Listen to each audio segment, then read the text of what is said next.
Hey everyone, it's Mr. Wildboy94. I hope you're doing well today. I have a review here for another Dragon Ball Super book. It's going to be the last one for a little bit. I have a few novels to review next. Not today, but over the next couple of days, maybe over the weekend, maybe next week, I don't know. It depends on whenever I get to it. My weekend might be busy, I don't know. But anyway, I'm married. When you're married, you never know what your wife has planned. Dragon Ball Super, I've been catching up. I'm finally caught up now to the volume I'm on, which is volume 17. This review will be for volume 16, which is called, in the subtitle, The Universe's Greatest Warrior.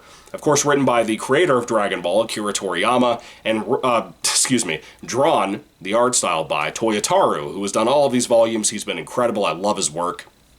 This cover here is really good. I really dig it. It has our new storyline, arc, whatever.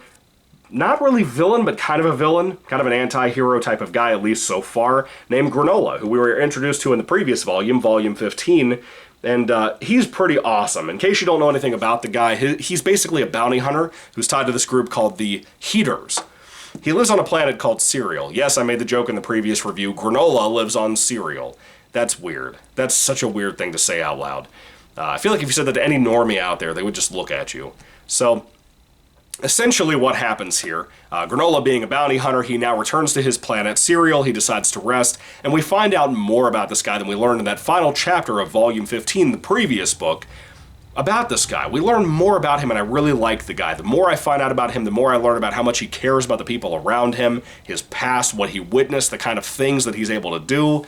He's just really fucking awesome. I like him a lot. He lives with an old Namekian who doesn't even know that Namek 2 exists, the one that they saved after the Frieza saga. I love both of these characters. They're really cool. I'm loving how how Akira really navigates this new guy. To be fair, though, I'm not a big fan of the other group that he works for, called the Heaters. They're just kind of lame. They're lame throughout this book, too. There's kind of a mystique to them, but not really much. Now, Granolah finds out that the bounties that he's tried to pick up are kind of starting to dwindle out because the Heaters want everybody that's tied to them, that are bounty hunters, to be kind of careful because Frieza has now returned. Apparently they found that out. They're trying to figure out whether it's true or not, but apparently it is true. We know it to be true. The characters might not know. So Frieza's back, and that kind of triggers Granolah to realize, I need to go kill this guy. He used to use the Saiyans to destroy the planet Cereal and kill off all the Cerealians. When Granolah was young, he must have witnessed something horrible. We get teases of that, but never get a whole ton of revelation about it. Now, he eventually finds his own planet's Dragon Balls. They only have 2 to make a wish, and apparently I guess the planet could be bigger. I don't know really what the challenges are with these Dragon Balls, but they're kind of small, almost like marbles. And he finds them, he makes a wish to be the greatest warrior in the entire universe, to basically be not undefeatable, but he wants to be the strongest, apparently. And you gotta kind of wonder, how far can that go? And there's a cool little catch in here I will not spoil for you that I really, really dig, and I think it made Granolah even more profound, and really kind of made his motivations make more sense. The guy is out for revenge against Frieza, and he assumes all of the Saiyans are dead, so when basically the Heaters decide to play devil's advocate because they don't like the fact that he might be more dangerous than they are, or that he could cause Frieza to come to their planet and kill all of them, the Heaters decide to play devil's advocate by sending a couple of their members out to go find Goku and Vegeta, to bring them in, trick them into stopping this guy, who's not even really a threat. Granolah's not really a bad guy. Like I said, he's kind of an anti-hero. Think of somebody like Venom, or Wolverine, or something like that. He's kind of like that.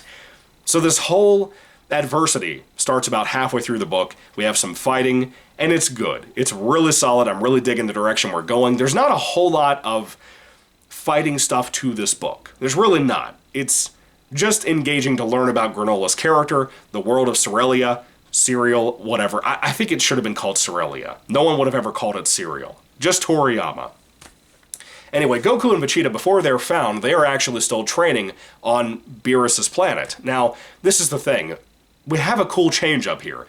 It's almost like there's some kind of bet, like a god and devil bet type of thing, between Beerus and Whis.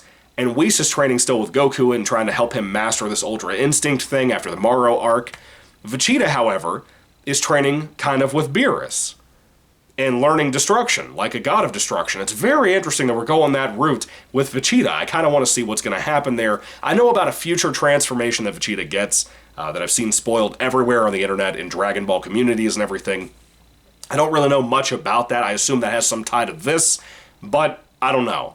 Really liking that direction for these two guys, the training they're taking, but Beerus and Whis seem to have some kind of unspoken bet about who's going to be the strongest, which technique, whether it be of the angels like Whis or the gods of destruction like Beerus, is the strongest. So they kind of send Goku and Vegeta out in this weird kind of a bet to go handle this Granola guy. It's kind of interesting. I really like that. It's a very neat twist, again, on that God and Devil betting thing. I kind of like it a lot.